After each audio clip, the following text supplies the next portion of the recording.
Today I'm really excited to review and talk the history and the ballistics of one of my favorite cartridges, the 4570. In 1873, the US government switched to a new cartridge in a new rifle. The rifle was the Springfield 1873, and the cartridge is now known as the beloved 4570 Government. And so this cartridge originally was in black powder in the 1870s. Obviously today we use smokeless powder and it can really up your velocities. But just a little history, the 45 represents the caliber it's in. So it shoots a .458 caliber bullet, and 70 actually denotes how much black powder it could fit in its case. And the case is 2.105 inches long and 0.504 wide. So it is wider than a 30-06 case, but not as wide as some of your popular magnums like the 300 Winchester Magnum. For a decent amount of time, the 4570 Government was a pretty popular hunting cartridge. That was until the 20th century, when everyone was introduced to bolt-action rifles in modern cases with higher pressures and with Spitzer bullets. And so through most of the 20th century, the 4570 really became a lot less popular and almost probably a dead cartridge, you could say. But in 1973, Harrison and Richardson decided to celebrate 100 years of the 4570, and they made a replica trapdoor rifle. And popularity for the 4570 just shot up. And to this day, I think a lot of people love the 4570. Now today, you can either get a 4570 that's, well, kind of anemic, like the trapdoor, or you can get one that's a hot rod, Ruger number 1. And so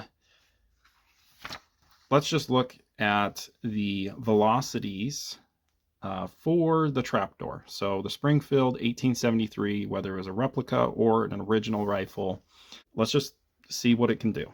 So in Hornady's book, a 300 grain bullet at 1900 feet per second. Again, it's not a great velocity still. A 300 grain bullet going 1900 is still pretty formidable, but the trapdoor rifles only have a max pressure of 19,000 psi. Now, a lot of the lever guns, the 1895 Marlin or a Henry rifle,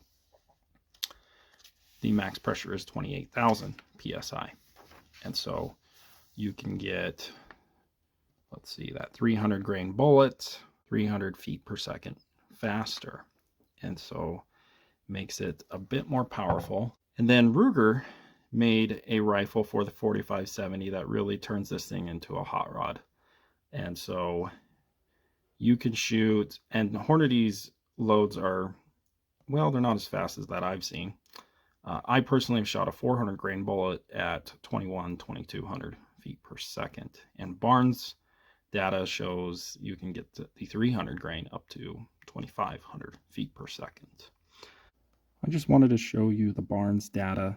Again, the SAMI max pressure regularly for this cartridge is 28,000 psi, and for the Ruger number 1, they took it all the way up to 55,000 psi. Now let me show you the velocities they were getting. So with the 300 grain, let's just go down to the TSX here.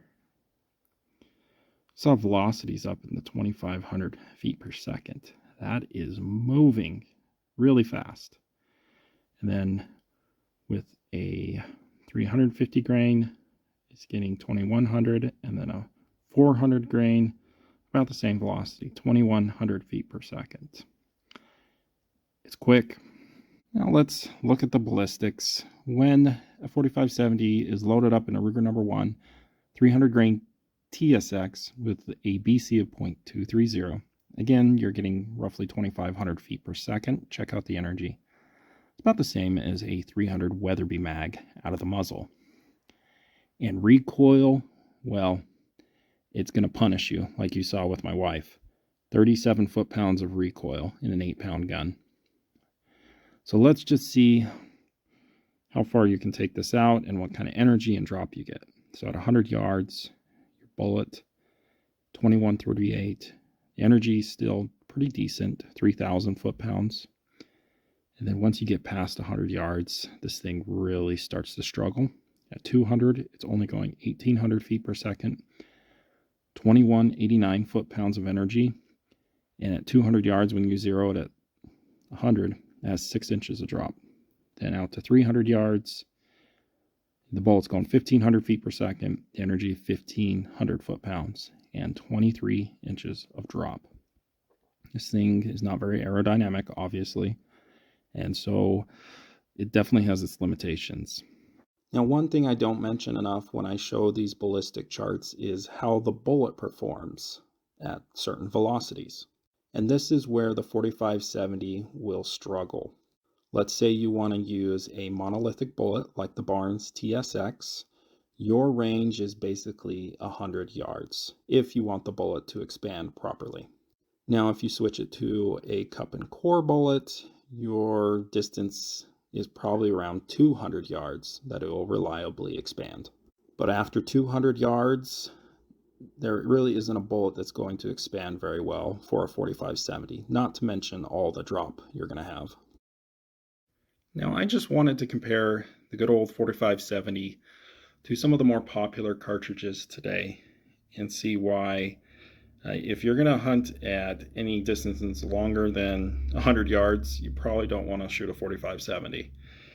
Okay, so at 200 yards, as I showed you before, the energy, and this is with a Ruger number 1, going really fast, the energy is only 2,189 foot-pounds.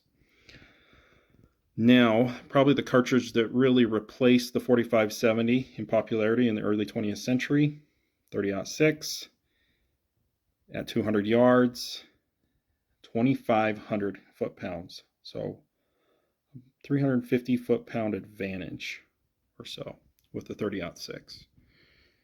Then the 308 Winchester at 200 yards, it even beats out a 4570, barely. Now let's step up to some popular magnums, the 7mm Remington mag, and well, it's going to about have 600 more foot-pounds of energy.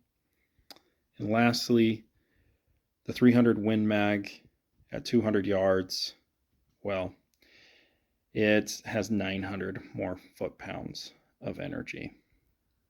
Now, just because the 4570 is pretty limited on its range doesn't make it a bad cartridge by any means. It is a favorite in Alaska, and I have one and I absolutely love it. I got one when I was 14 and the gun absolutely punched me, and to this day I have a flinch, probably because of that rifle.